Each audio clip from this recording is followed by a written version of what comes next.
Item D, please. Item 6D, adopt resolution appropriating $8,480 from the Restricted Revenues Fund, City Art Program fees for the creation and installation of art onto 3 traffic signal controller boxes.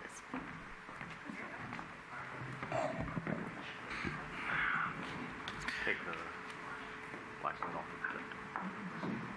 Mr. Wallace. Good evening, Honorable Mayor and members of the City Council. I'm Tim Wallace, Community Services Superintendent. I'm pleased to present you with a resolution authorizing art to be created and adhered to 3 traffic signal controller boxes at various locations in San Bruno. The San Bruno Culture and Arts Commission embarked on a utility box art project in 2016. The Commission selected a total of 6 boxes to be included in the project and assigned a theme to each.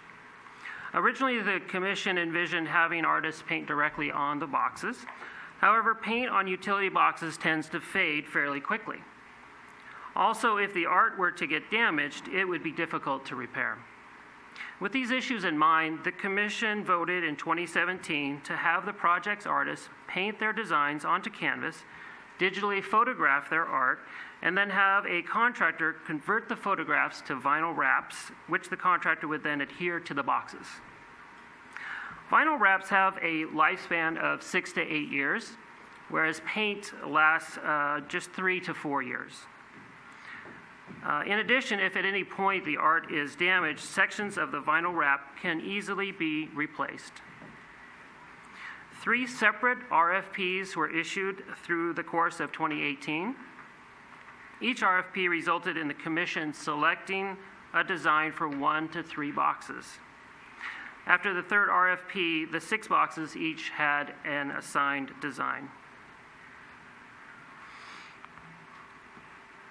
Of the 6 boxes in the project, 3 are owned by Caltrans and 3 are owned by the city. In light of the fact that the Caltrans permitting process is complicated and lengthy, staff is recommending that the project be split into 2 phases. Phase 1 would be the completion of the 3 city boxes. Once the city boxes are completed, staff will move to phase 2 of the project, which would be the completion of the Caltrans boxes. The city boxes have the themes nature, history, and high tech.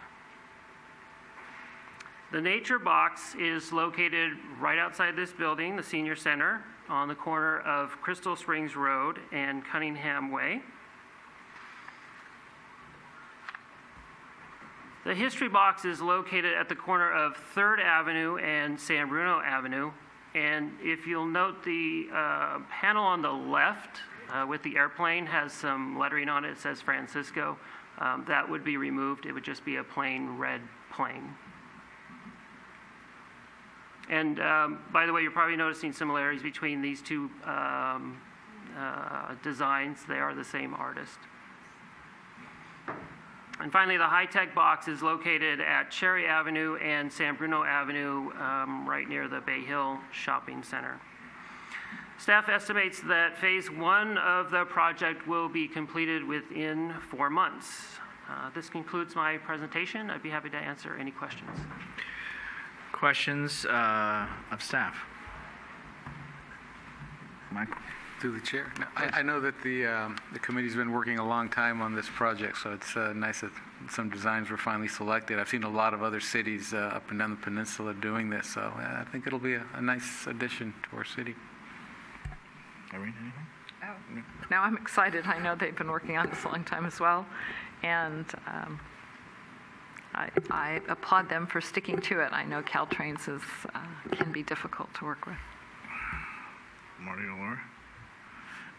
I'd echo that statement. Maybe we should consider the other signs instead of dealing with Caltrans anymore. It just seems like they're just hard to deal with. I think that's fair to say. And just 4 months to get them installed. That's Yeah, so we would give the artists a couple of months to complete their work, and then although that could be a little bit longer since the one artist has 2 works to complete, so it could be maybe 3 months, and then a month for the contractor to go ahead and complete the printing of the wraps and then adhere the wraps to the boxes. Just curious, what's ahead? Are we looking forward to doing another 10, another 4, or? So once it's completed and hopefully is successful, the commission would then consider whether we would want to proceed with more. Okay, thank you. Laura?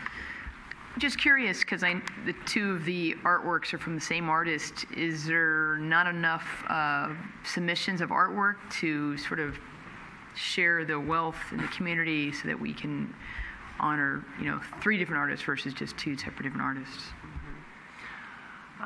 So the reason there were 3 rounds of RFPs, the first round did not receive very many submissions. And this particular artist was in an early round. I think it was the first round, and so that's why the 2 were selected from the same artist at that time.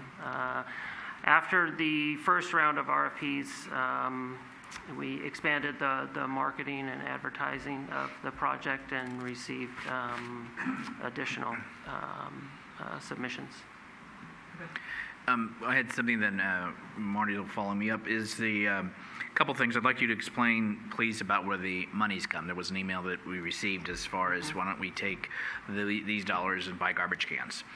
So if you can explain that, obviously it's it's proposed for particular usage.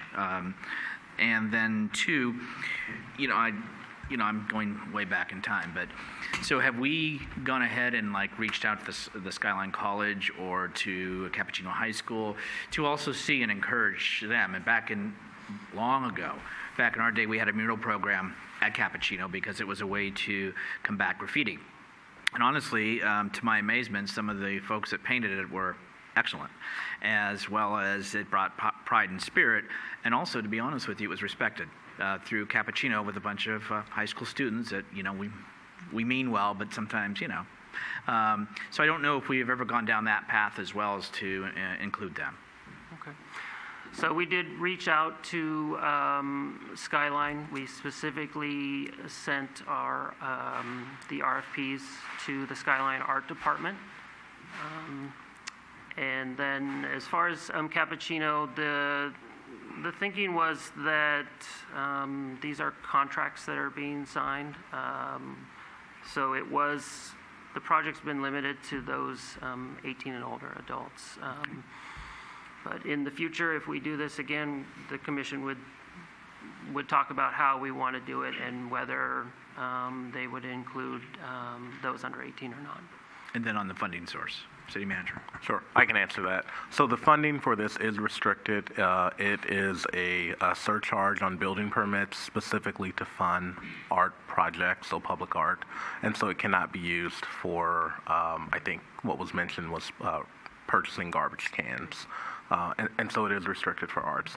The other thing that I want to mention, and this project has been a long time in the making, in the future we can potentially look at a different model to seek artists. Essentially we did an RFP to find artists.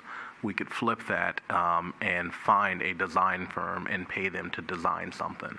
And so we can look into that model to get somewhat of a different design should council Different designs, and maybe it cuts down on the cost if this is successful. Right. I mean, on the timeline, I'm sorry. I didn't mean cost. I apologize. Marty. Thank you. Mary, you had my follow-up question of seeing how we could get more student artists involved in CAP and even the elementary schools. I mean, it's nice sometimes if you look at, you can recognize that the art was done by a really young kid, and I think there's a beauty in that too. So, and maybe finding the box near those schools and allowing the children from that school to be involved in voting or contributing to that design. I think that would be really cool. So I encourage you on that. Okay. Any other comments or questions, staff? Any action? This is a resolution. I'll make a motion to approve the resolution appropriating $8,480 from the Restricted Revenues Fund. Second? There's a motion and a second. Madam Clerk. Councilmember Davis? Aye. Councilmember Medina? Aye. Councilmember Salazar? Aye. Vice Mayor O'Connell? Aye. Mayor Medina? Aye.